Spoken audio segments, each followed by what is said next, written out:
सत्संग सतल एक ऐसा टीचिंग स्टेशन होता है, प्लेस होता है। ये ऐसा सत्संग एक ऐसा स्थल है जहाँ पर हर प्रकार के विद्यार्थी आते हैं, प्रथम बार भी आते हैं। तो हम सभी को साथ लेकर चलने की चेष्टा करते हैं ताकि प्रत्येक का ज्ञान उत्थान हो। जब तक हमारा ज्ञान उत्थान नहीं होगा, हम भक्ति करते भी हैं, विचलित हो जाएंगे और काल का दाव लग जाएगा। दास ये चाहता है कि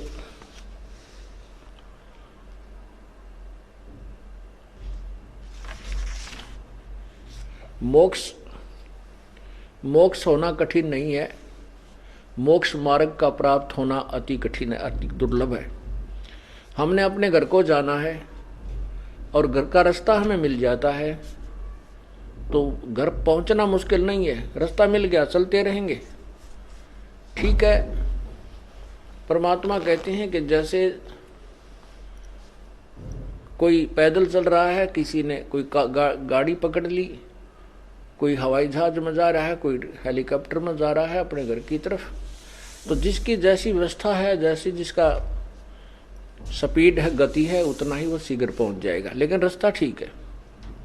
जब तक हमें मार्ग ही नहीं मिलेगा, हम कितनी स्पीड चलें, कैसा ही साधन ले लें, हम विपरीत दिशा को जा रहे हैं तो वो व्यर्थ है।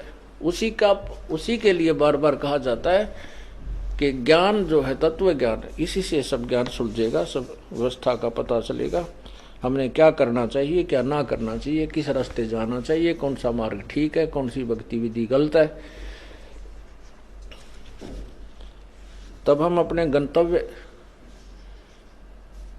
मार्ग को चल सकेंगे और तभी हम पहुंचेंगे। अब जैसे अब ये प्रारंभ हुआ तत्व ज्ञान परमात्मा की कृपा से, कबीर परमेश्वर की रजा से। और ये तत्व ज्ञान अब जैसे कोई बुजुर्ग हैं, वृद्ध हैं और या जैसे कोई और भी बिजनेसमैन हैं, ठीक है, मालिक का मार्ग भी समझ में आ गया है, भक्ति का प्रयत्न भी कर रहे हैं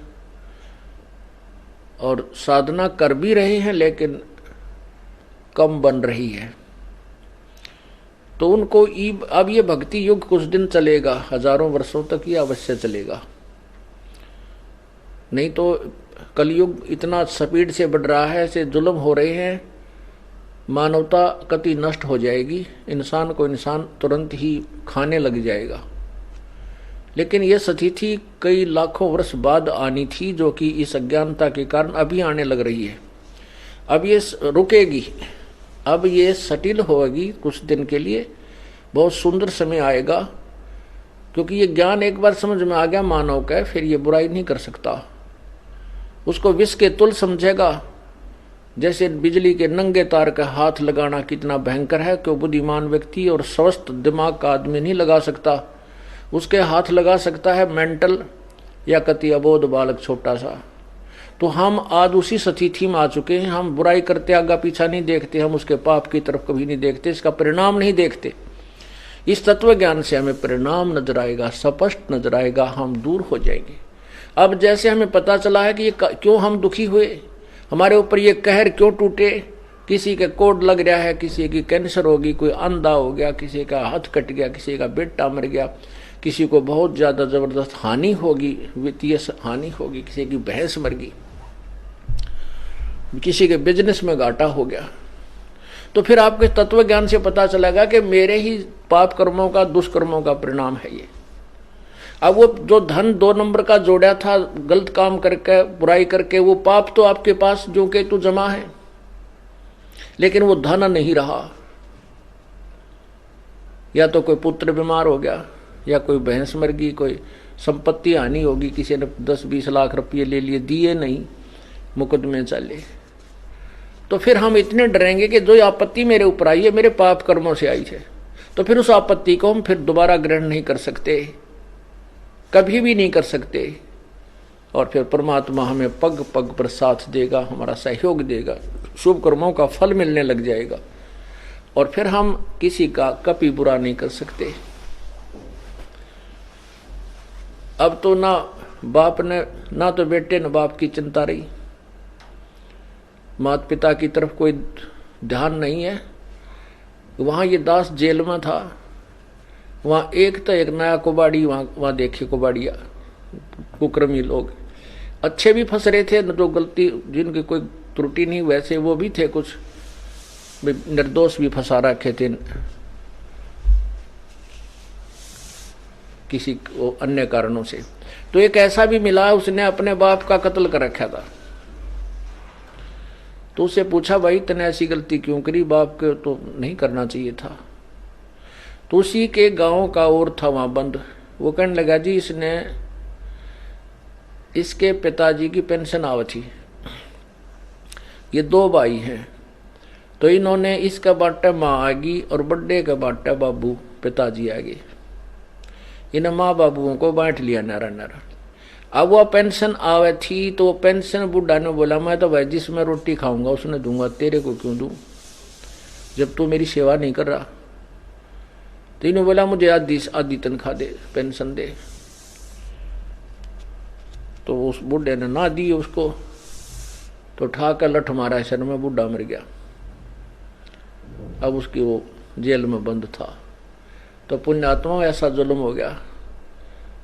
माँ बाप ना हम कितना, माता पिता हमें कितने प्यार से पालते हैं, आज जो छोटे छोटे जवान बच्चे हैं उनके पास पुत्र हैं पुत्रियां हैं, वो कितना सीने से लगाए फिरते हैं, कंधे पर बैठाते हैं, सिर पर बैठाते हैं, चूमते हैं, वो लाड करते करते पेशाब भी कर दे, सारे कपड़ों में कर दे काम, और फिर भी बुरे नहीं लगते।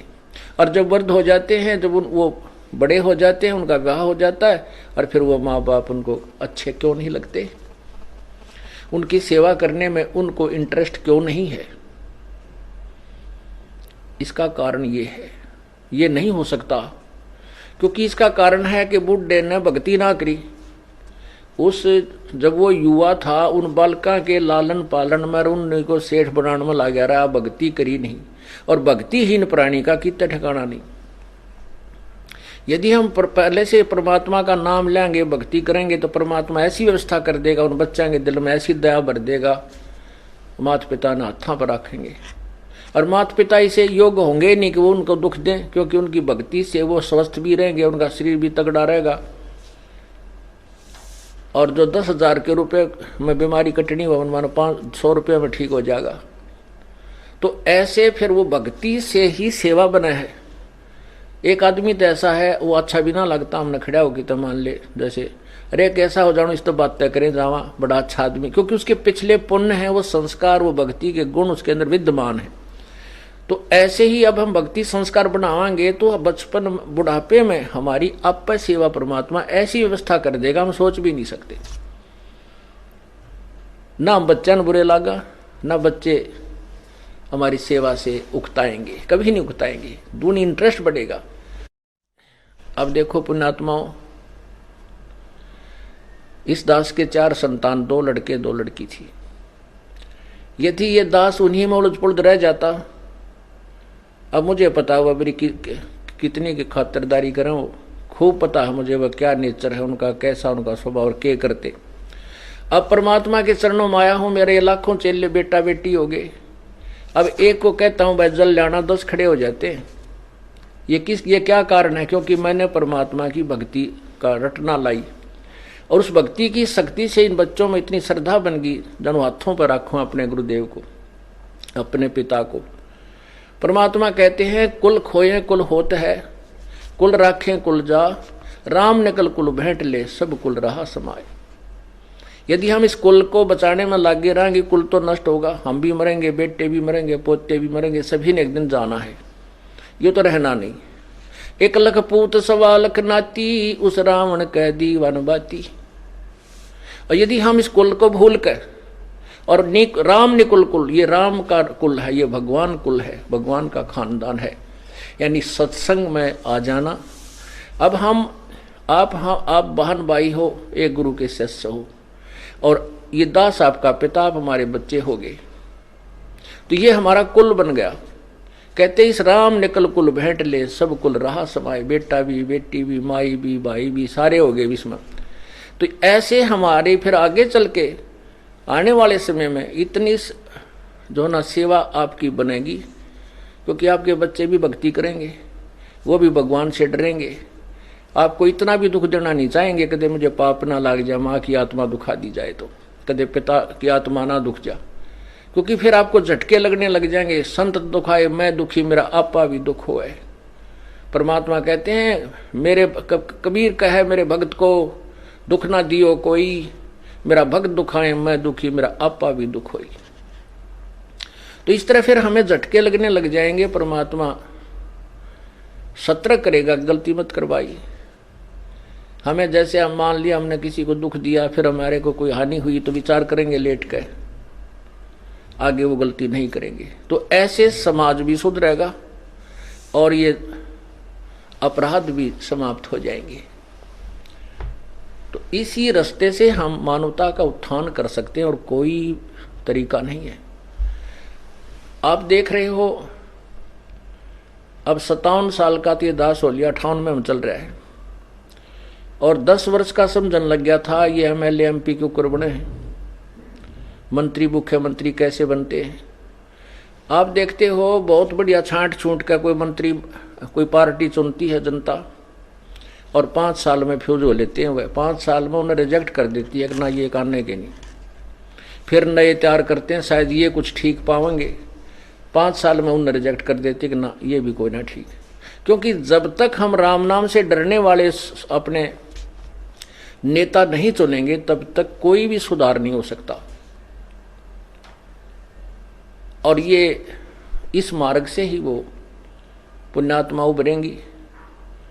ऐसे ही ज्ञान से फिर वो भगवान से डरने वाले होंगे, परमात्मा का नौकर बनकर वो राज करेंगे, नहीं को राज को छुएगा नहीं।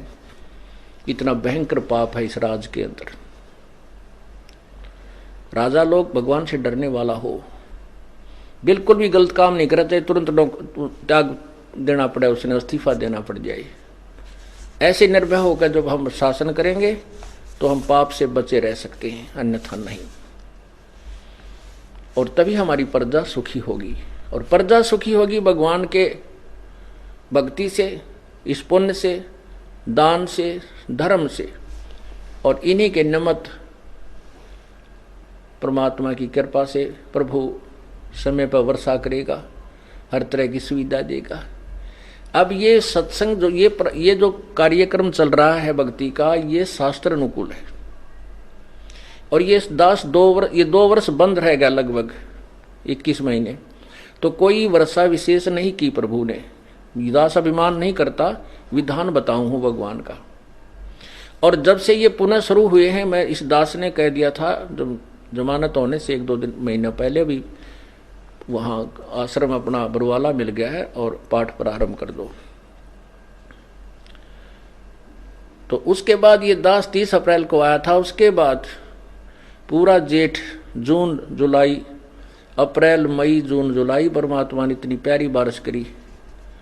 कहते हैं ट्यूबलों के पानी भी 10-10, 20-20 फुट नीचे चले गए थे, हाहाकार मच गई थी। समाचार पत्रों में भी आने लगे थे कि भारत के अंदर केवल 7 दिन का अन्न है अगर अकाल गिर गया तो। अब परमात्मा ने, अब जैसे आपने गीता जी अध्याय नंबर 3 के मंत्र नंबर 10 से 15 में सुना है कि जो शास्त्र अनुसार जो यज्ञ की जाते हैं, तो यज्ञ से ही वर्षा होती है। जैसे कहते हैं सभी प्राणी अन्न से उत्पन्न होते हैं, अन्न वर्षा से उत्पन्न होता है, वर्षा यज्ञ से होती है, यज्ञ शुभ कर्मों से होते हैं, और शुभ कर्म इस काल के लोक में आए तो हमने ये कर्म करने पड़ेंगे। ये काल ब्रह्म से हमारे को ये कर्म लगे, और ब्रह्म की उत्पत्ति हुई अक्षर पुरुष से, उस अविनाशी परमात्मा से, और वो अविनाशी परमात्मा ही सभी यज्ञों में प्रतिष्ठित है। उसी को इष्ट रूप में पूज्य मानकर जो धार्मिक अनुष्ठान किए जाते हैं उनका प्रतिफल सही मिलता है। जैसे जड़ को सींचने से फलों को, टहनियों को जो फल, टहनियों को फल लगते हैं, तो ऐसे विधि शास्त्र अनुकूल साधना से ही वो हमें लाभ होता है जो धार्मिक क्रियाओं से होता है। तो वो एक इस स्थान के अतिरिक्त कहीं भी धार्मिक क्रिया नहीं हो रही, शास्त्र अनुकूल नहीं है। कर रहे हैं बेचारे उद्देश्य, आपने कल गीता जी में सुना था कि कोई तो ऐसे साधना कर रहा है, कोई ऐसे कर रहा है, और वो सभी इसको मोक्ष मार्ग ही मानकर कर रहे हैं, लेकिन वो शास्त्र विरुद्ध होने से व्यर्थ है।